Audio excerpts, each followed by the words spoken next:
This is the HOVERAir X1. It's a follow drone which is really good for following you when you're walking, running, riding your bike. Under most circumstances, riding your bike. There are some circumstances where it is a little bit limited, and I'll explain that later on in the video. It's also supposed to be idiot proof, so if we could find an idiot somewhere to test this theory, then yeah, that would be really good.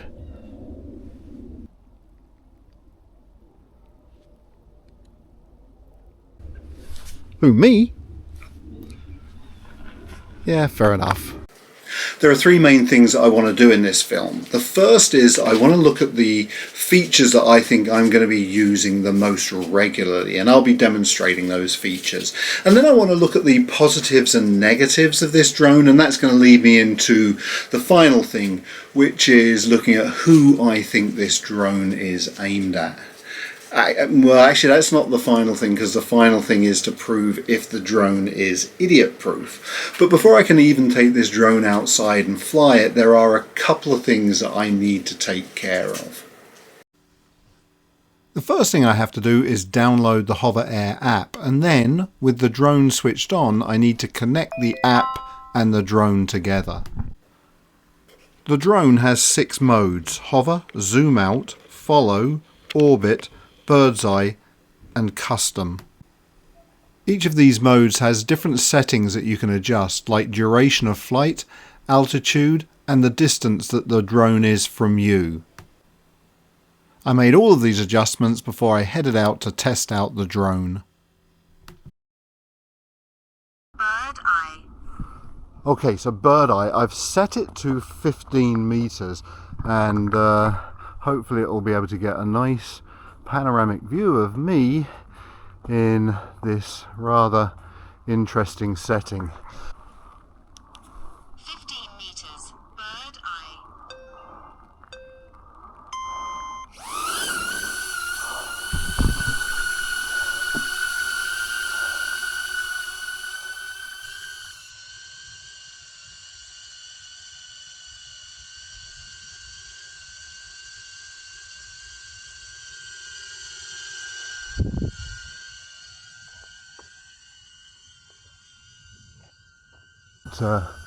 Yeah, I think it's at its 15 meters now, so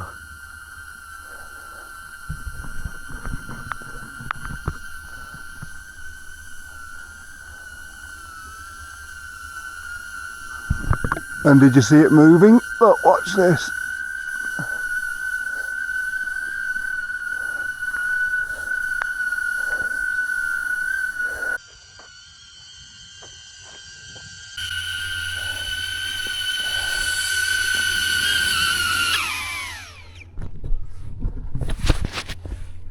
That's so satisfying. Zoom out. All right, one quick push. 3 meters, zoom out.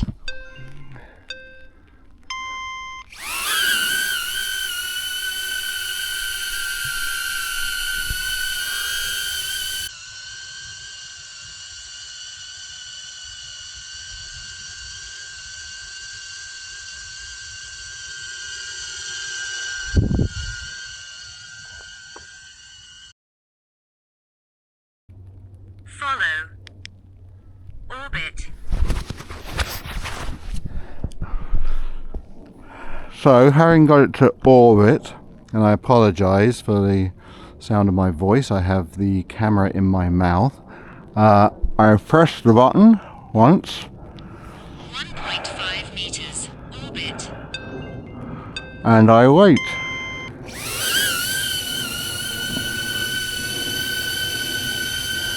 I also set it on flat, so basically it's at the same height as me. I could actually set it on high to get a more a higher view.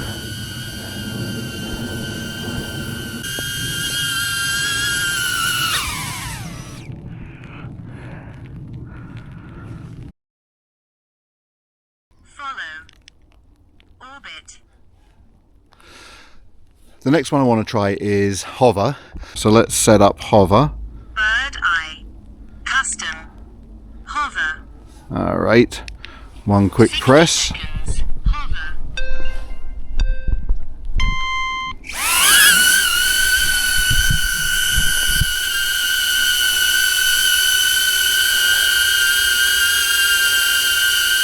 The red light indicates that it's recording.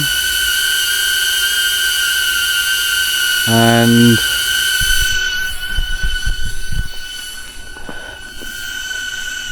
essentially there's going to be 60 seconds of this, unless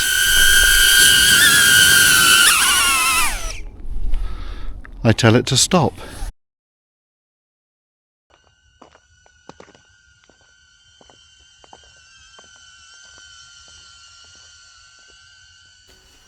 The follow mode will be the mode that I'm undoubtedly going to use the most when I'm riding my bike.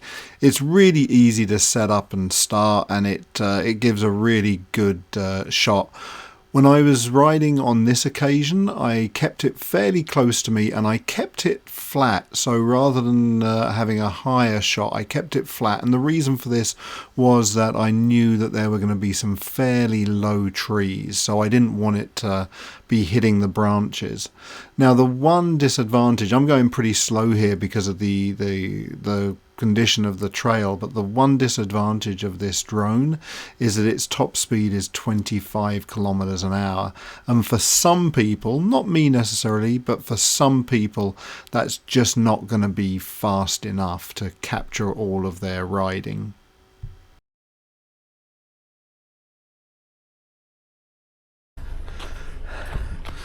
So the last mode I'll show you on foot. It's the dolly mode. I've set it up under the custom function, which I could change from dolly, or I could do it to side mode. Dolly mode is it tracks me from the front, so as I'm walking it will follow me from the front. It would lead me, I guess, is probably the best way to put it. So I'm gonna press the button.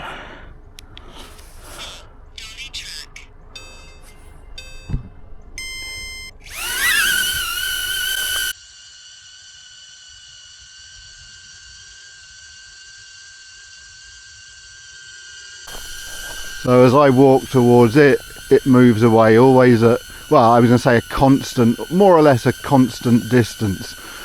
And there you see it.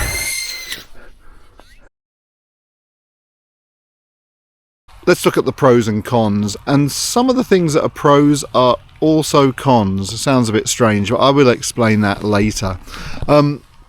Firstly, there's the price. It's not cheap.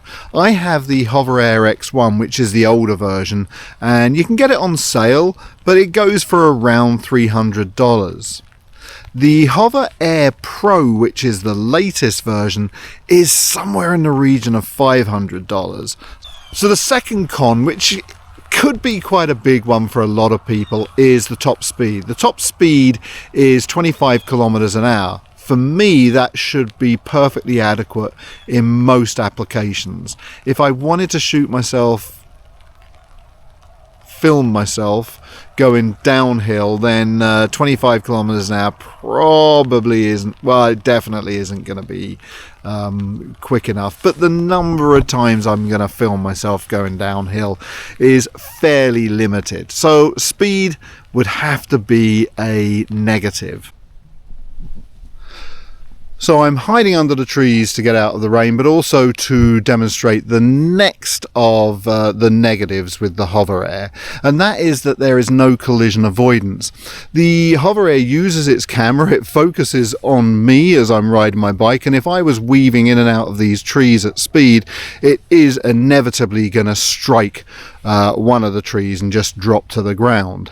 So while that is a negative, the positive in that is that the drone itself, although it's only 150 grams, which is about 100 grams lighter than the Mavic Mini, it is very, very durable. It's in a flexible cage, so when it strikes a tree, that can take the impact of the strike and it does limit the damage. Now, I'm not going to test the theory and crash my drone on purpose, but I do know that if it does crash, then I should be okay. And that also means that I don't then have to be over particular about riding in extremely open areas where there's not a tree for hundreds of yards.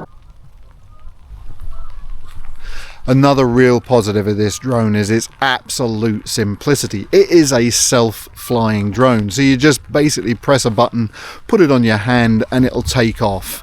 It's amazing. We set out to see if it was idiot-proof, and it proved to be just that. Having said that, because it's so simple, because it does all of the flying for you, it's not particularly versatile. You can't change it mid-flight. You have no controller. Now that's a huge positive when you hop on your bike and the drone is just following along behind you or in front of you.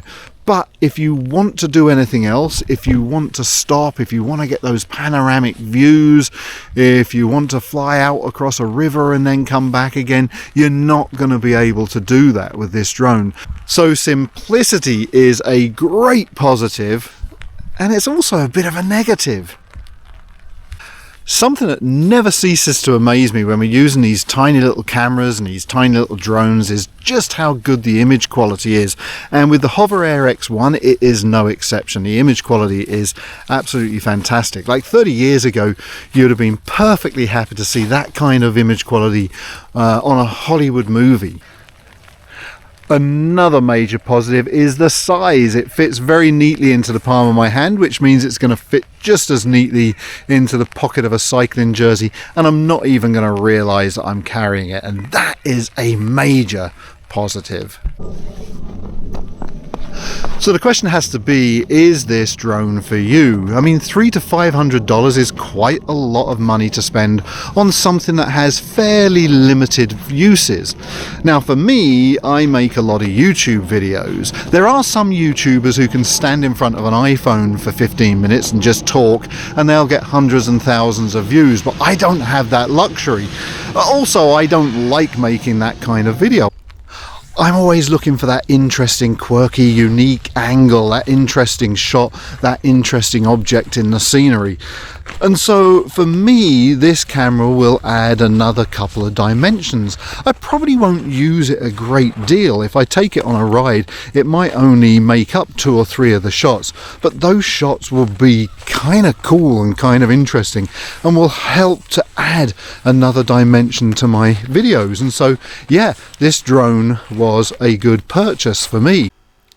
So would I recommend it? Well, it's certainly an incredible piece of technology that can do amazing things, and it's really simple to use. I also know that over the years, as long as I don't crash it too often, it's going to give me an awful lot of use, and it's definitely going to be worth the money that I paid for it. For me, that is. But if you're just a very occasional filmmaker, perhaps one who makes films on their vacation, then I think you really need to ask yourself, is it worth forking out $300, $400, $500 for? In my opinion, it's probably not, unless you've got a whole lot of excess cash lying around and you're really into your gadgets. I do hope you've enjoyed this video. We did prove one thing, it is idiot proof, because I managed to use it. If you have enjoyed it, please remember, as always, hit the like button, subscribe to the channel, and I'll see you on the next ride.